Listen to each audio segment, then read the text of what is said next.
اور پھر ہمیں تو بڑی وہ مار بھی پڑتی ہوتی تھی.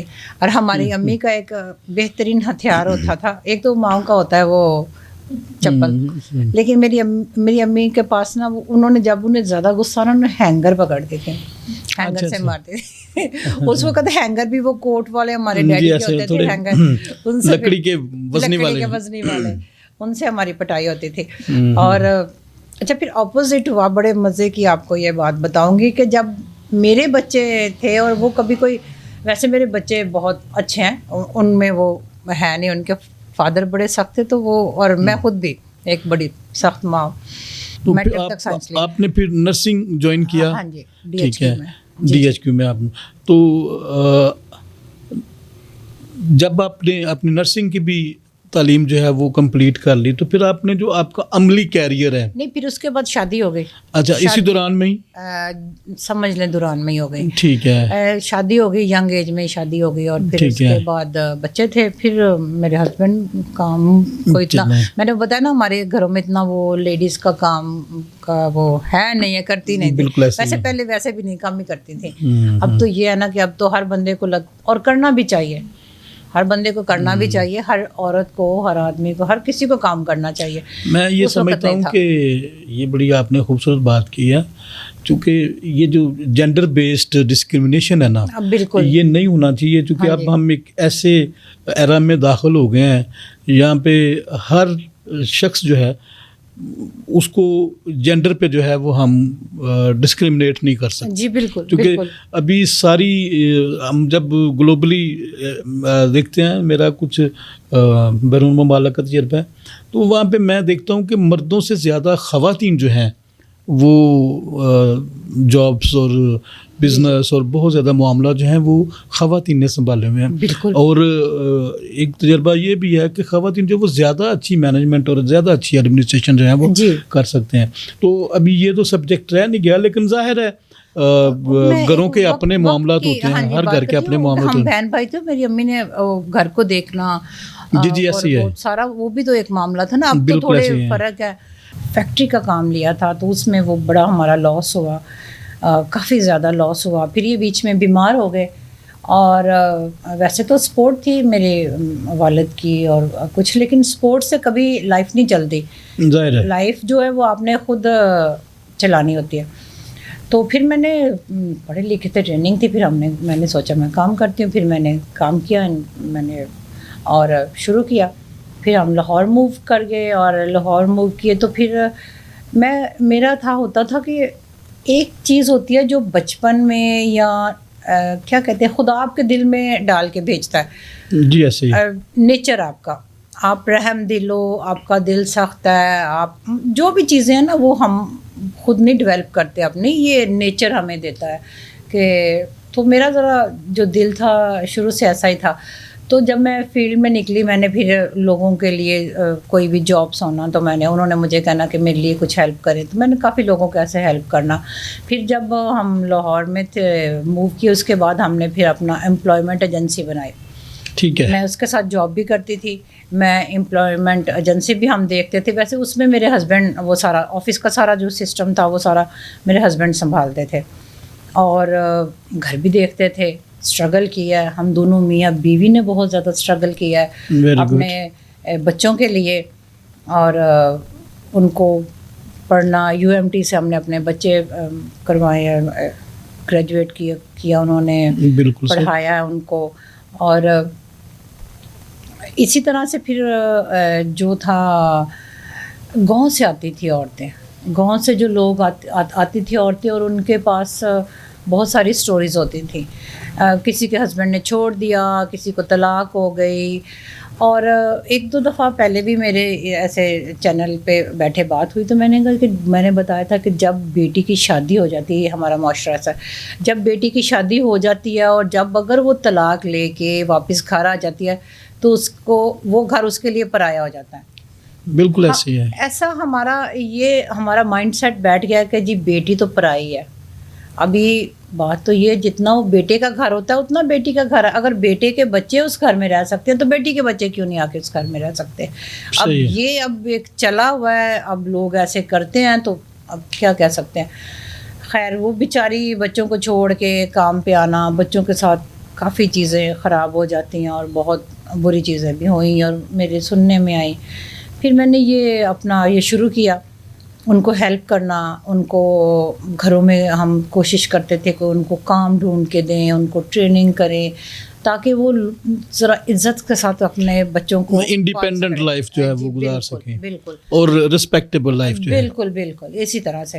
اور یہ ہے کہ آپ کی اگر آپ کسی کو اس طریقے سے پالش کر دیتے ہو نا تو وہ ایک عام آدمی میں اور ایک پالش آدمی میں وہ بڑا فرق آ جاتا فرق ہے. آ جاتا ہے. ٹھیک بات. اور عورتوں کے لیے مشکل ہے فیلڈ میں کام کرنا، آسان نہیں ہے ہمارے معاشرے میں. ایسے تو اس میں ہم نے پھر وہ بچوں کا بھی اسکولنگ کا کچھ کیا کہ بچے آوارہ نہ پھریں ان کے لیے. پھر ہم بھٹوں پہ وہ تھا، سننے میں بڑی چیزیں آتی تھی، پھر میں جاتی تھی، دیکھتی تھی اور ان کو ہم ہیلپ کرتے ہیں پڑھائی میں بچوں کی ان کی.